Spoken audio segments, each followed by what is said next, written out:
Hi,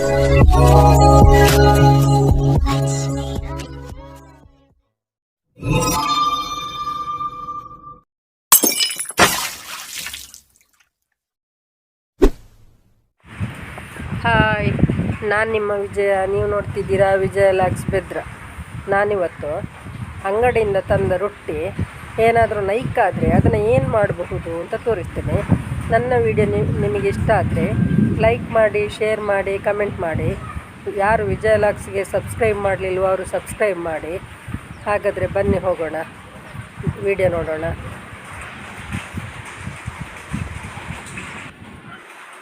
ಈಗ ಒಂದು ಬಣಲೆ ಇಟ್ಕೊಂಡಿದ್ದೇನೆ, ಅದಕ್ಕೆ ಎಣ್ಣೆ ಹಾಕ್ಕೊಂಡೆ.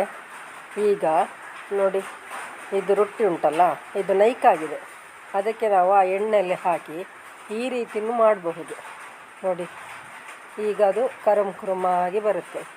ಒಳ್ಳೆ ಹಪ್ಪಳ ಕಾಯಿಸ್ತೇವಲ್ಲ ಆ ರೀತಿ, ಪಪ್ಪಡ ಎಲ್ಲ ಕಾಯಿಸ್ತೇವಲ್ಲ ಆ ರೀತಿ ಬರುತ್ತೆ ನೋಡಿ. ಇದು ಚೆನ್ನಾಗಿರುತ್ತೆ, ಕರುಮಾಗಿ ಚೆನ್ನಾಗಿರುತ್ತೆ. ಹೀಗೇನು ಮಾಡಬಹುದು ನೋಡಿ. ಇದೀಗ ನೈಕಾಗಿದೆ ನೋಡಿ, ಶಬ್ದ ಆಗೋದಿಲ್ಲ ಅಲ್ಲ ನೋಡಿ. ಅದು ನಾವು ಮುರಿಯುವಾಗ ಗೊತ್ತಾಗುತ್ತೆ, ಶಬ್ದ ಆಗ್ತಾಯಿಲ್ಲ. ಹಾಗೆ ಅದನ್ನು ಸಣ್ಣಕ್ಕೆ ಕಟ್ ಮಾಡ್ಕೊಂಡಿದ್ದೇನೆ ನಾನು. ಈಗ ಇನ್ನೊಂದು ಸ್ವಲ್ಪ ಹಾಗೆ ಕಾಯಿಸ್ಕೊಳ್ಳೋಣ ನೋಡಿ. ಈಗ ಎಣ್ಣೆಯಲ್ಲಿ ಹಾಕಿದರೆ ಒಳ್ಳೆ ಹಪ್ಪಳ ಮತ್ತು ಪಪ್ಪಡ ಹೀಗೆ ಆಗ್ತದಲ್ಲ, ಹಾಗೆ ಚೆನ್ನಾಗಿ ಹುರಿದು ತಿನ್ನಲಿಕ್ಕೆ ತುಂಬ ಕರ್ಪೂರಾಗಿ ಚೆನ್ನಾಗಿರುತ್ತೆ. ಈಗ ನಾವು ಇಷ್ಟು ಎಣ್ಣೆ ಬೇಡ ನಮಗೆ, ನಾವು ಬಣಲೆ ಚೇಂಜ್ ಮಾಡಿ ಸ್ವಲ್ಪ ಎಣ್ಣೆ ಹಾಕ್ಕೊಂಡು ಅದಕ್ಕೆ ನಾವು ತುಂಡು ಮಾಡ್ಕೊಂಡಿದ್ದೇವಲ್ಲ ಆ ತುಂಡು ಮಾಡಿಕೊಂಡಂತ ಈಗ ಅದಕ್ಕೆ ನೀರುಳ್ಳಿ ಹಾಕೋಣ. ಎಣ್ಣೆಗೆ ನೀರುಳ್ಳಿ ಹಾಕ್ಕೊಳ್ತೇನೆ.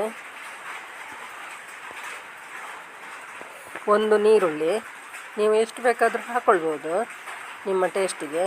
ಒಂದು ನೀರುಳ್ಳಿ,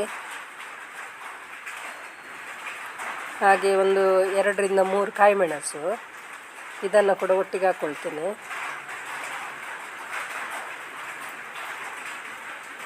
ಇದನ್ನು ಸ್ವಲ್ಪ ಮಚ್ಚುವ.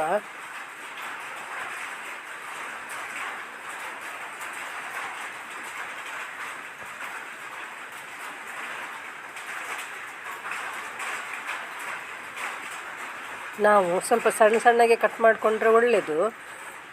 ಇದು ರೊಟ್ಟಿನ ನಾವು ಸುಮ್ಮನೆ ಇಲ್ಲದಿದ್ದರೆ ಅಂಗಡಿಯಿಂದ ತಂದಿಡ್ತೇವೆ, ಅದು ನೈಕ್ ಆಗ್ತದಲ್ಲ. ನೆಂಟರು ಬರ್ತಾರಂತ ತರ್ತೇವೆ, ಅದು ಮತ್ತು ನೈಕ್ ಆಗ್ತದೆ, ಏನು ಮಾಡಲಿಕ್ಕಾಗೋದಿಲ್ಲ.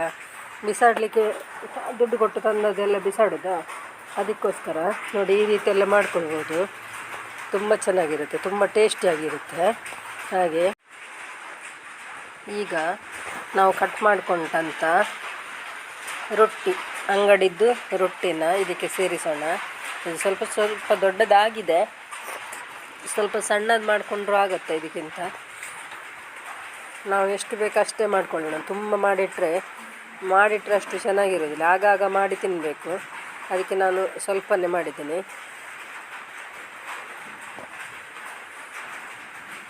ಇದನ್ನು ನಾವು ಹುರ್ಕೊಳ್ಬೇಕು ಚೆನ್ನಾಗಿ.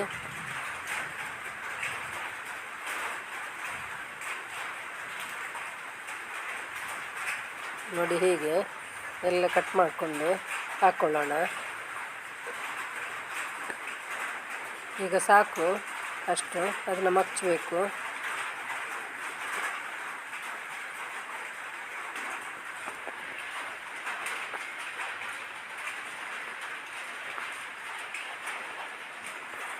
ಇದು ಚೆನ್ನಾಗಿ ಮಚ್ಚಬೇಕು, ಅಂದರೆ ಅದು ಸ್ವಲ್ಪ ನೈಕಿದ್ದದ್ದು ಹೋಗಬೇಕಲ್ಲ, ಹಾಗೆ. ಈಗ ತೆಂಗಿನಕಾಯಿ ಹಾಕ್ಕೊಳ್ಳೋಣ. ತೆಂಗಿನಕಾಯಿ ಹಾಕ್ಕೊಂಡು ಸ್ವಲ್ಪ ಮಚ್ಚಬೇಕು ನೋಡಿ. ಈಗ ತುಂಬ ಚೆನ್ನಾಗಿ ಬಂದಿದೆ. ಈಗ ಕೊತ್ತಂಬರಿ ಸೊಪ್ಪನ್ನು ಹಾಕ್ಕೊಳ್ಳೋಣ. ಚೆನ್ನಾಗಿ ಮಚ್ಚಿ ಈಗ ಚೆನ್ನಾಗಿ ಮಚ್ಚೋಣ.